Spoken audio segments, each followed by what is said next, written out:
Finally এই অর্ডারটা পাঠাতে পারলাম। আমি যখন পাঞ্জাবির কাজ শুরু করি ঠিক সেই সময় থেকে এই অর্ডারটা করেছিল। তার কয় মাস পর পাঞ্জাবিটাও করে রাখি। অ্যালেক্সা পিয়া বলেছে, এত গরমে কেমন আছো দিদি? আমারও ঠিক একই প্রশ্ন, তোমরা কেমন আছো এত গরমে? যে গরম পড়েছে তাও বলবো আমি অনেক ভালো আছি। আমাদের দোতলায় রুম হয়ে যাওয়ায় নিচে তলা ঠান্ডা থাকে। তাছাড়া আমার বাড়িটা একটা বনের কাছে, চারদিকে গাছপালা ভর্তি, তাই ঠান্ডা থাকে।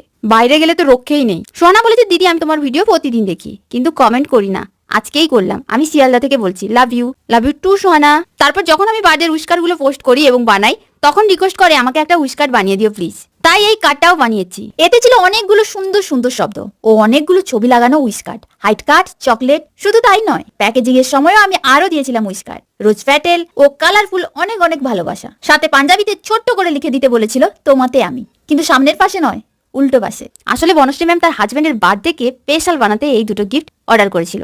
ম্যামের তো খুব খুব পছন্দ হয়েছে। তোমাদের কেমন লেগেছে জানিও। দেখা হচ্ছে কালকে।